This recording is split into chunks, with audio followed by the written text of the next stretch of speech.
Hello and welcome to The Real Deal. Today we're reviewing The Fault in Our Stars, the much anticipated adaptation of John Green's beloved novel, which sees two cancer-ridden teenagers fall in love.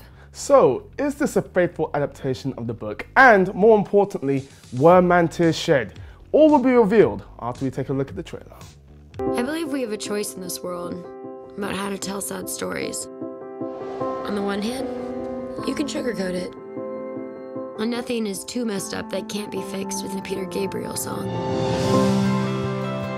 I like that version as much as the next girl does. It's just not the truth. So that is the trailer, and I should probably have the tissues ready. I'm even weeping from watching that. You went to see it. Did you shed any man tears? I did not. Oh, I did not, but it did leave a big impression on me. I definitely felt it was, yeah, gut punch for sure. Shailene Woodley, she plays Hazel Grace Lancaster, and she's suffering from cancer. She meets Augustus Waters, who's played by Ansel Elgort, at a cancer support group meeting. And from there, they sort of hit it off very, very quickly, and so the whole movie is sort of really focusing on them and that relationship. And it is really, really good. I liked it a lot. It's very well acted. I've been a big fan of Shailene Woodley for a while, and I've got to say, we're actually hug buddies. All right, this isn't the time for you to plug Amon. Your celebrity escapades. I just wanted to put that out there. We are hug buddies, so Shailene, you hit me up, right? I mean, she's a really up-and-coming star, isn't she? You know, we've had Divergent, she was in The Descendants. She is the next kind of Jennifer Lawrence in a way. And this kind of film, you know, you had other films like My Sister's Keeper, other tearjerkers around the topic of cancer. What is it that makes this film different?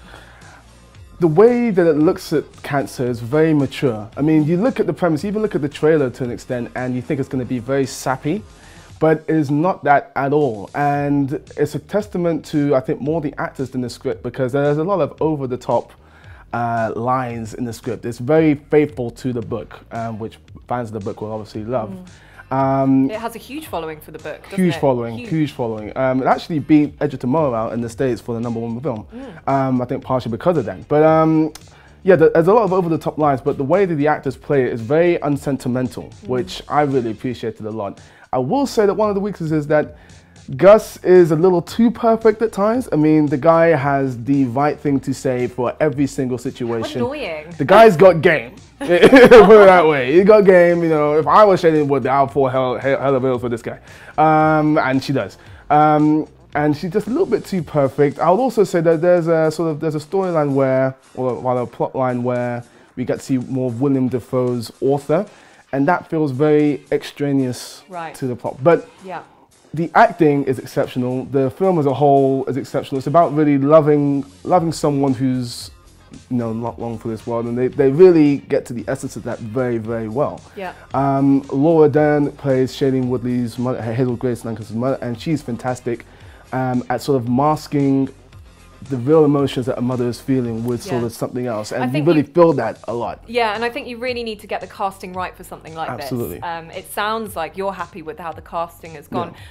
You said more so it's better with the way it was acted than the script. What's wrong with the script? I would say the script, there's a lot of over-the-top lines from Gus, which is just like, I mean, if I were to read them to you, though? We touched on that before. Is that the main? That's the main thing. I mean, I sort of get what, because they're trying to be very faithful to the book, and they did that. But I mean, whilst they did that, and I was a bit like, you know, in two minds about it, the acting sort of makes it okay, because whilst the character may be written a bit too perfect, the guy who plays him, Ansel Elgort, it's a very good performance. You can only sort of portray the guy as he's written, as the director wants, and he does it very, very well. He's very charming. I mean, you're never going to really please everyone in this. There are going to be fans of the book who want it true to the book to the nth degree, and then there's going to be a new audience to cinema who are going to try and find something cinematic about it. And if it strikes that balance, then it's doing a good job. I would say that the cinema, I mean, it does look like a TV movie at times, I have to say. But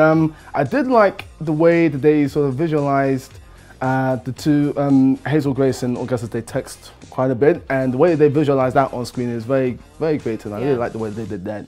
I also just want to mention that Nat Wolff plays Isaac, who is Augustus's friend, and he's responsible for a lot of the levity in a very heavy film, and he does that very well as well. Good. Yeah. So lots to mull over and think about with The Fault in Our Stars. But what's the real deal?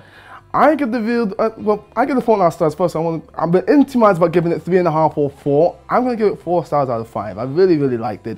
If you're a fan of the book, you'll love it. It's a very mature look at cancer when it could have been easily sappy, and it's very well acted. Shailene Woodley is fantastic, so definitely a recommendation from me. It's a good life, Hazel Grace. Okay. Okay.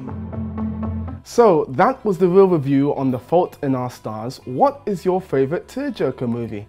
For me, I don't cry too much in many movies, I gotta say, but for me, The Pursuit of Happiness, I couldn't help but well up at that ending. I won't spoil it, but you know, if you watched it, you know what I mean. The ending, it got me. Well, I cry at everything, so even if it's a comedy. The list is endless for me. Beaches, Steel Magnolias, The Notebook, you'll just find me in floods of tears. But that's enough about us. We want to find out what makes you cry. What are your big tear jerkers? So tweet us your thoughts at The Real Film Show, and make sure you subscribe to our YouTube channel for more film reviews and more film fun. Thanks for watching.